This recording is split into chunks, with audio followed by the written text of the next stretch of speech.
My name is Jay Sugarman, and I want to welcome you to Innovation Showcase.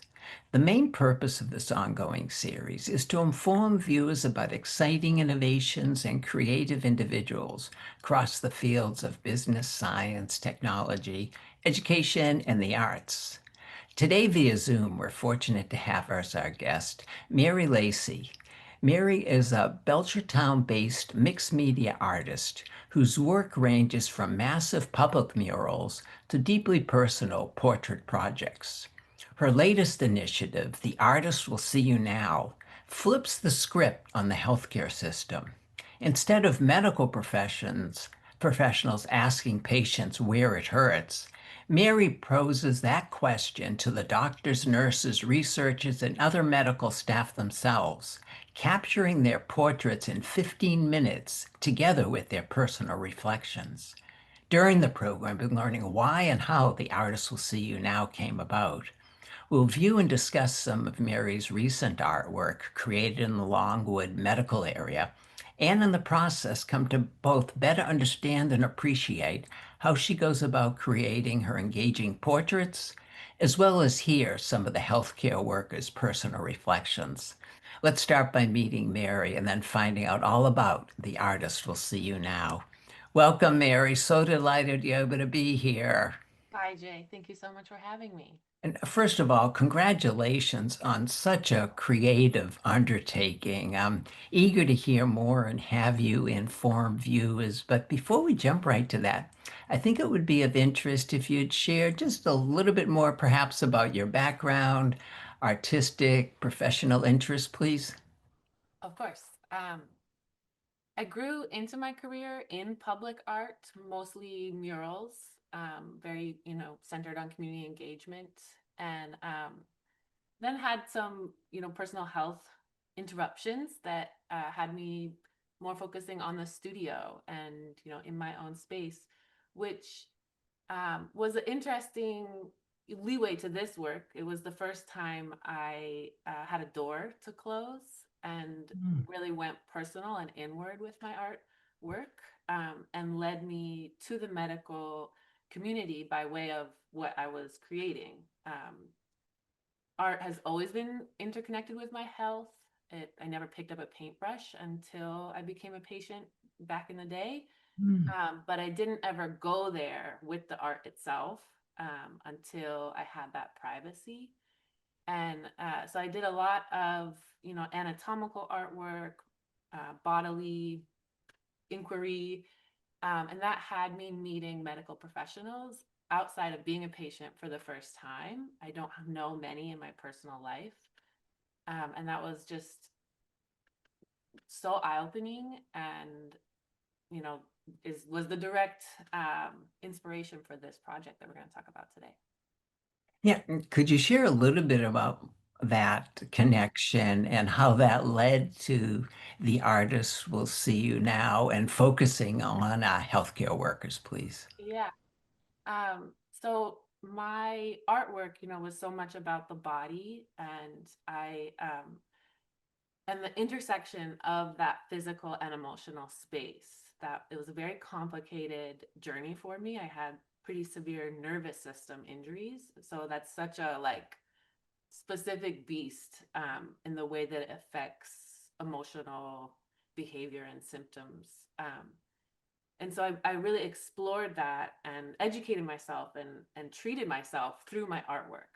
And when I heard about this term narrative medicine, I'd never heard of it before, but there is a whole field within specifically academic medicine and medical schools that uses the arts and narrative reflections and writing to educate our practitioners. So I got really excited that this whole world existed. It felt like just what I'd been doing and where I'd been living for so long. Um, and so I started going to conferences and meeting with these professionals. And, to this project specifically came out of a weekend I went to Columbia for their annual narrative medicine conference. It was almost 2 years ago now. And Mm. for 3 days, I was surrounded by medical professionals talking about art. and writing and sharing all of, it was just like, oh my God, I didn't know this was in you guys. I hate to say that, but I wasn't ever privy to that. And it, then at the end of the weekend, someone raised their hand in this room full of about 300 professionals and said, this was life-changing weekend, but I go to work tomorrow and I have 15 minutes with my patients. Like, what am I supposed to do with any of this? And the whole room erupted, just in frustration, in anger, in exhaustion. That clearly had been on everybody's mind the whole weekend, except for mine. And I was just like so shocked that, you know, wow, they're actually so aware of this emotional physical connection. They're so aware of the ways that, that's not reaching our patients, or that there's really unsatisfactory and, just not healing care that our patients are receiving at times, and that they're capable of so much more. That I think is where so much pain comes from, is that they know that they can do so much better, and that there's something in the way of that. And to me, that opened up such a bottleneck, or just around delivery of care, such a misunderstanding between our providers and patients. And as an artist, and particularly a public artist, whenever that I witness such a misunderstanding, I receive that as a prompt. How can my professional skills pick this up and work through it? And portraiture was my first love. It was what I did when I first picked up a paintbrush, and I studied the relationship between artist and their subject. I find that very fascinating. And throughout that weekend, there were so many parallels clearly between the provider-patient relationship.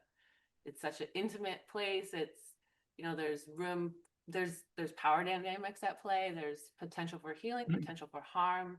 Who has the pen, the subjectivity of that.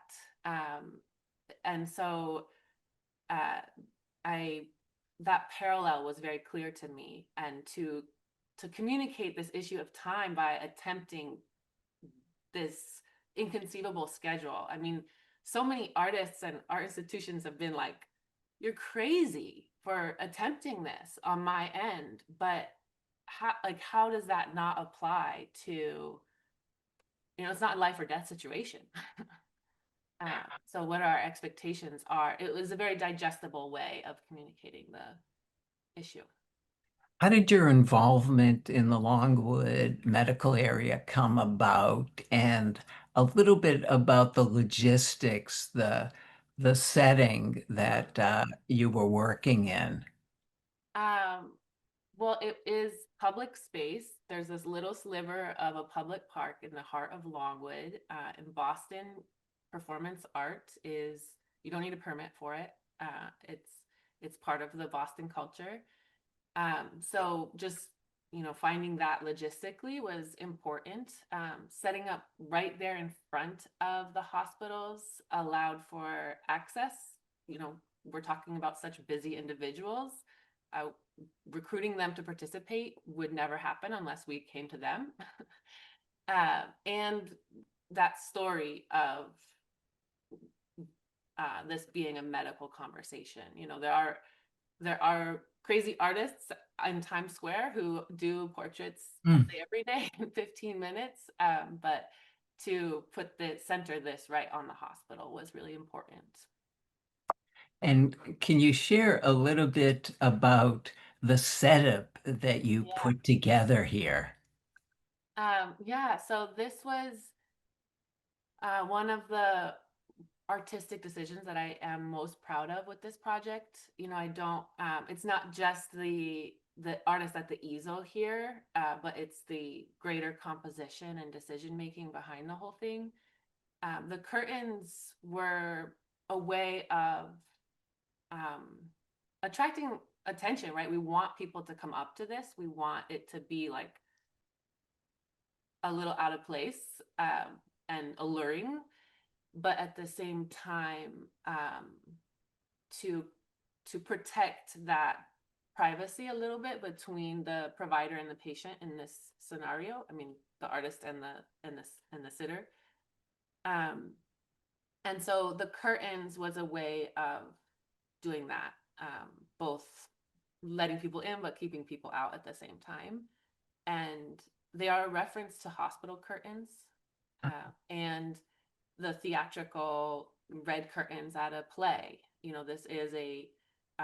This is a performance art, and I love that they, they're both familiar in that way, but they're also totally out of place. And the participants, when they enter those curtains, as many times as they'd pass by, I was there for an entire month, so many people had, it took people a month to participate at times. Coming inside them was an experience in and of itself, and people were a little shocked at just like this. It was emotional, and intimate, and just, I think it like suspended reality for a little bit. Like you could actually feel like this was, a doctor's appointment, or some version of that doesn't exist yet, but people really surrendered, whether intentionally or not, like, or whether they saw it coming or not. It was the emotionality of being in that room caught people off guard. Could you build a little bit on that and share how the 15-minute time limit influenced that dynamic Yeah, between you and the sitter? yeah, it was, I mean, the 15 minutes is a very different experience for me, as it was for the sitter. So oftentimes, after 15 minutes, the sitter was like, whew, like, I'm free again, or that can feel like forever, the 15 minutes. And on my end, I'm like going like this, trying to do 1,000 things, back to back to back to back. But definitely the tension around conversation, right? Like, people wanted to talk. They wanted to ask me questions. They wanted, it was, sometimes that came from a, discomfort in silence. We naturally reach for conversation when we're, in, I don't know, forced to look someone in the eye for 15 minutes. Yeah. We've never met before. But also there was very genuine desire to connect and learn more about this bizarre project and what was going on. And, but that was really, really, really hard for me to hold that conversation, pay attention to what they're saying, and have a follow-up question or a follow-up comment that really, that honored the emotionality of what they were saying. But at the same time, I wanted to deliver a great portrait. Nobody sees their portrait day of.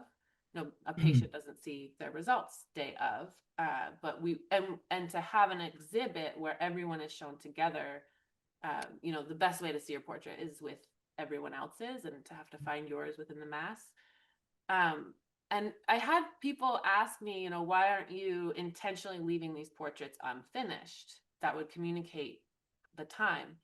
And I appreciated that permission for just looseness and imperfection, but I didn't want to rid myself of that burden to, create something where people felt beautiful and seen, and like they would want to put it on their wall. The stories in Mm. front of me were so, like, there would be people who I had several people who were, weeks away from retirement and wanted to honor their career.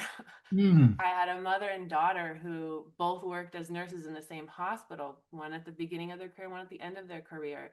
And it was Mother's Day, and they wanted to do, like, those are like, I wanted that moment to be memorialized, you know, in a way that did it justice. And so I really felt a lot of pressure with that drawing.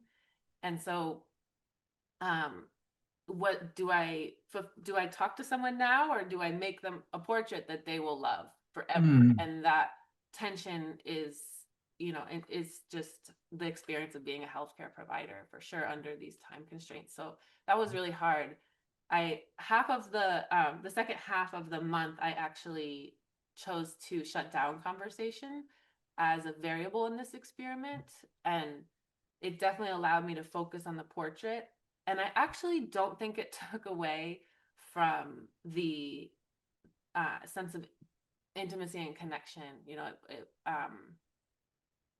it it almost allowed me to pay more attention and to just be more present with the quiver of a lip, or Mm. just like kind of the heartbeat or energy of the moment. And I could reach out my hand, and if I, it was, but that's obviously not realistic for a doctor's wife. You can't not talk about what's Uh, going on. But it was an interesting component of the. I was going to ask you, so it's interesting that you offered how things developed over the course of the month. Can you share a little bit about the intake form, Yeah. the personal reflections Yeah. that the healthcare individuals shared?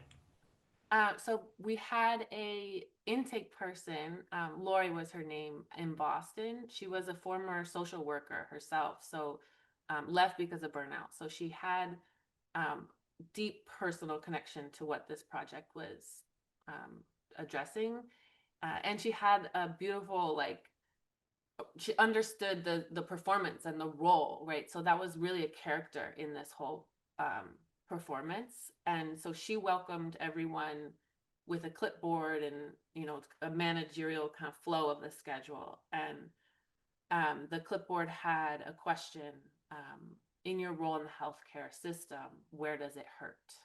That everyone then sat and responded to prior to their appointment. And they handed that to me when they came inside the curtains, and I read it. That was the first thing I did, was read what they wrote. And it really made that person in front of me individual and specific. And um that was the way that it really affected the interaction, more so than like being able to integrate what they wrote into their portrait.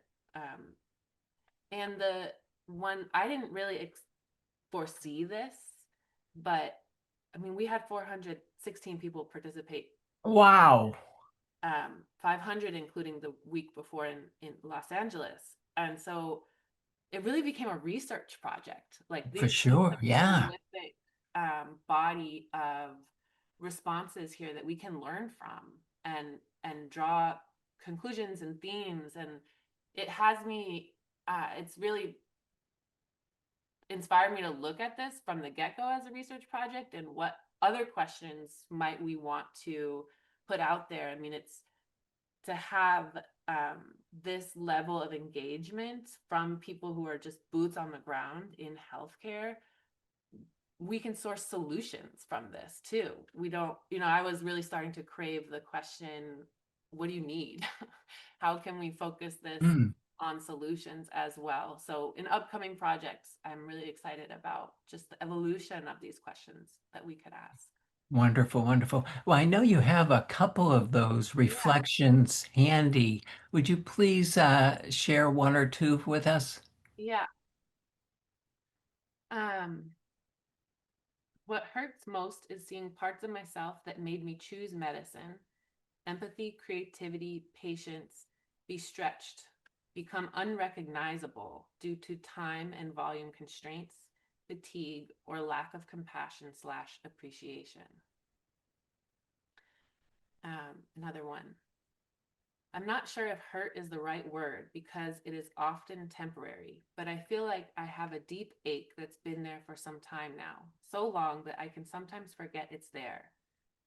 I think often about how I have spent hours upon hours in the hospital at a patient's bedside, on the phone with insurance companies, while unable to make it to birthdays, holidays, or even my own loved ones' deaths. Mm. Mm. Sometimes I wonder if I would make this decision again, knowing all that I have sacrificed and will continue to sacrifice. It hurts feeling like a cog in a system so resistant to change and feedback, and to feel like my altruism is being taken advantage of. It hurts everywhere to wonder if this system has broken me down so much that I can't be the doctor I want to be. Overwhelming. Yeah. Maybe one more, please. Yeah. Um, Science requires such patience and a culture of hope, but the funding situation is testing one of the most resilient groups of people. Mm. As you mentioned, such a rich treasure trove in a sense of data. What are some common themes that jump out to you? I think, I mean, in two of the three I just read, and this was all over it, was not being able to be the um, caretaker or caregiver that people set out to be, know they could be, and I think that's really speaks to, I've heard this term moral injury and not necessarily Mm. really understood what that was until this project, um, and reading all of these responses that and in such a small way, but uh, when the exhibition happened and people would come so excited to see their portrait, and I knew it was a bad one. I knew I'd done like Ah, it was 5:30 after it was my 27th portrait of the day, and wow, whatever it was, like wow. the day I tried to integrate color into these portraits and just fell flat on my face, I knew it wasn't my best, and that was so painful to walk someone to their portrait when I knew it it it wasn't the magic that I was capable of, or the people expected, or other people's, that they saw. And so to imagine that in a with such bigger stakes, Mm, such mm. uh, it's You I just hinted I'm at it. grateful that You hinted at it earlier, but how do you see this project contributing to conversations about healthcare policy and funding? yeah. One thing I hope to affect is really uniting our patients and providers, better understanding each other, and that we are, it's instead of a lot of people will, and I'm guilty of this too, blame the person right in front of them. But, I felt dismissed or rushed or just not like I didn't matter. Or, um, you know, I know that providers can get really frustrated with patients in front of them who come back what they, there's lots of reasons, but um, instead of being frustrated at the person in front of them, to um, look at what surrounds us and the system that creates the conditions, such unsatisfying conditions. I also, I think that um, science and medicine have failed in involving the public and community in Mm, um, what its priorities are, and that you know for example, in the way that AI is being implemented into medicine, and some pretty scary ethical implications are in the works. And it was mind-boggling to me to learn about those. And then I read this just thick book about AI in medicine. It was so challenging for me to get through, but I stayed dedicated. And then the last two chapters, the author talks about, he walks through several, historical conventions and conferences around AI medicine that didn't involve the public at all. mhm, The author was um, put this whole study together, spent 2 years putting this whole study together for the UN around AI and the genome and blah, blah, blah. And he said he felt like he walked to the edge of a cliff and threw this stack of papers off of the cliff. Like it just didn't mm, get out there into the hands of everyday people. And so he called on the science community to engage the public, and that we need that grassroots involvement and mhm. values articulation coming from everyday people. And that's where it blew my mind that I could see myself in this project at that level, and the relevancy of it to these like themes that just feel like they go way above my head. So and you know, we when we think about medical trust and just the way that the internet and AI and our the silos the media silos we live in right now, how important it is to have a human relationship with Mm. medicine to navigate these waters.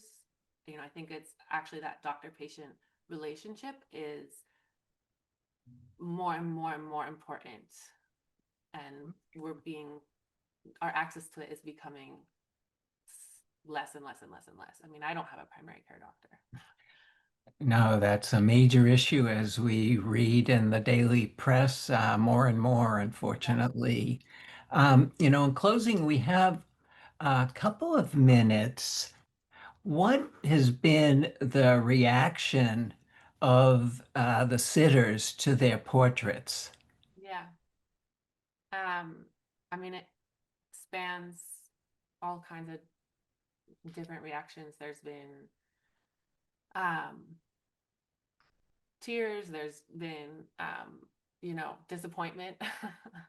I think that the most powerful has been not necessarily an individual portrait, but being so just, I mean, it was overwhelming the quantity that filled the room. Yeah. And and that um, was really powerful. Um, Where do things stand now? What's next after your time in the Boston area? yeah. So Los Angeles and Boston were these completely rogue, scrappy, just proof of concepts. And yeah, you know, I could only ever see as far as Boston. It was like just get through Boston and we'll see what happens. And the best thing about having 415 people participate is that there's incredible follow-up, very genuine follow-up from people who participated and that had an impact on them. So that has led to some very organic introductions and possible funding. You know, I was hoping to be able to share today, but a meeting got delayed last week. So but I do have a program that I am planning for Houston this winter in February and March. To and what would be different about this project actually is my I hope to be in more of a creative direction role myself and to invite other artists Mm. to attempt this craziness. Fabulous, fabulous. In closing, Mary, how can viewers and others stay in touch and possibly contact you about your work? My website, marylacyart.com. If you go to the medical tab, it is largely about this project, and there's a newsletter and contact form specifically about this project. That, yeah. Terrific, terrific. Well, unfortunately, we've come to the end of the program. I want to thank you again so much for taking the time to be here. Fascinating work. Excited to see where it continues to grow, how it develops, and continued success with future endeavors. Thank you so much for having me. It means a lot. Also want to thank those of you watching for joining us and hope you'll be able to tune in next time.